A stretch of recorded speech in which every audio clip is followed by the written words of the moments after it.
October 2020. I was working as a grocery delivery driver for one of those big apps to make ends meet, while the world was still upside down. It was a Tuesday night, around 11, and I had one final drop-off in a rural part of the county that I'd never visited before.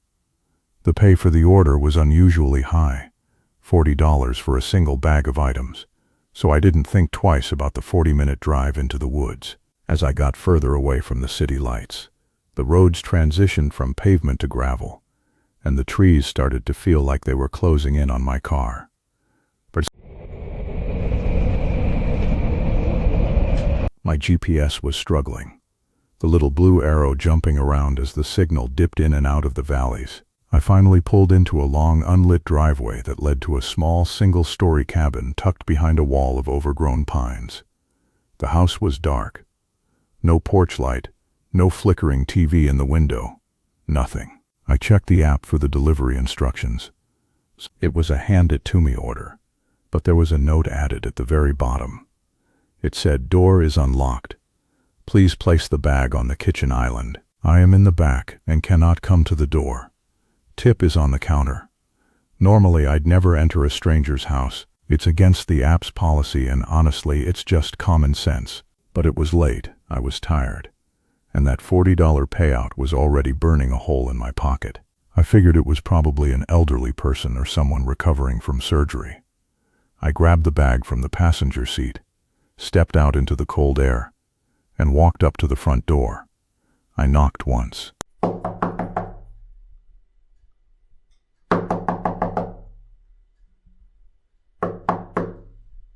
"Hello? Grocery delivery," I called out. Silence. I tried the handle, and just like the note said, it turned with a heavy click. I pushed the door open just a few inches. The house was freezing, colder than it was outside. It smelled like stale air, and something metallic. Disgusted, I stepped into the kitchen, which was illuminated only by the faint glow of a laptop sitting open on a marble island. I set the bag down next to the computer, looking for the tip. There was no money. Just a single shiny penny sitting in the middle of a white index card. I leaned over to look at the card, and that's when I saw the laptop screen.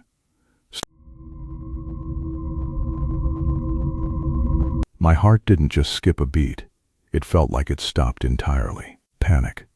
The screen wasn't showing a movie or a website. It was a live GPS tracking map. My GPS tracking map. It was the delivery app's interface, but it wasn't the customer version. It was a mirrored version of my own driver dashboard. I could see my exact route from the grocery store, every turn I took, every time I went over the speed limit, and right there, flashing in the center of the screen, was the little car icon representing me, sitting exactly where I was at that moment. Underneath the map, there was a log of text. It read, "Target reached. Entry confirmed. 11:04 p.m. I needed to leave. Right then, I turned to head back to the door, but I stopped when I heard a sound from the hallway leading to the bedrooms.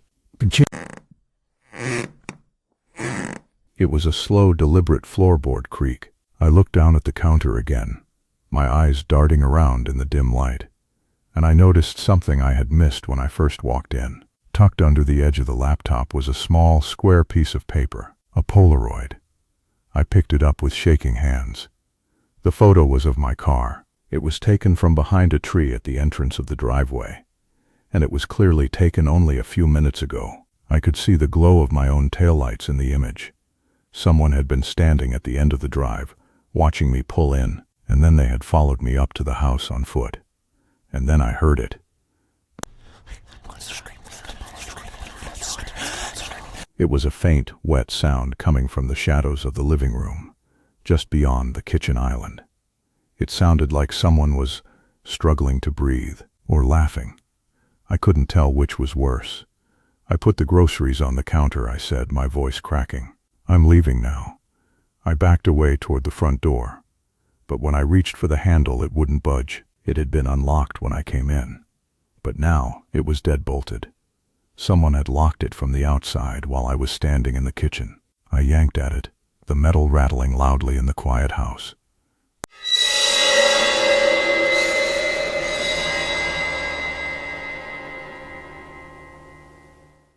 I turned around, scanning the room for another exit. The only other way out was a sliding glass door in the living room, but that meant walking deeper into the dark. As I moved toward the living room, a light clicked on in the hallway. It wasn't a bright light, just a dim yellow glow from a bedside lamp. It cast a long, distorted shadow across the floor. A man stepped into the frame. He wasn't some hulking monster. He was thin, wearing a high-visibility vest, exactly like the one I was wearing. He was holding a phone in one hand, and he was staring at it, not at me. "You were late," he said. His voice was flat, devoid of any emotion. "The app says you arrived at 11:03. You didn't enter until 11:04. That's a 1-minute discrepancy." He looked up then, and his eyes were wide, unblinking. He started walking toward me, not running, just a slow, rhythmic pace. I didn't wait to hear anything else. I grabbed a heavy wooden bar stool from the island and threw it with everything I had at the sliding glass door. The glass didn't break entirely on the first hit, but it spiderwebbed. I kicked the center of it, feeling the shards slice through my sneakers, and tumbled out onto the deck. I didn't look back. I sprinted toward the woods, ignoring the driveway entirely. I could hear him behind me, the sound of his boots crunching on the broken glass, but he wasn't screaming. He was just panting. I hid in a dense thicket of brambles about 50 yards from the house, my heart hammering against my ribs so hard I thought it would burst. I watched as the man walked out onto the deck. He stood there for a moment, looking into the trees. Then he reached into his pocket, pulled out a radio, and said something I'll never forget. "Driver replaced. Send the next order." I stayed in those woods for 3 hours. I didn't have my phone. I dropped it in the kitchen when I threw the chair. Eventually, I saw the headlights of another car pulling into the driveway. It was another delivery vehicle. The man in the vest walked down to meet them, acting completely normal, waving the driver toward the house. That was my chance. While he was distracted with the new driver, I looped around through the trees, reached my car, and realized the keys were still in the ignition. I started the engine and floored it, nearly hitting the other delivery driver as I screeched out of the driveway. I drove straight to the police station. When they went back to the house the next morning, it was completely empty. No furniture, no laptop, no groceries. Even the broken glass had been swept up. The house was a short-term rental that had been booked using a stolen identity and a prepaid credit card. The police told me that there had been a string of disappearing gig workers in the tri-state area over the last few months, but they never had enough evidence to link them.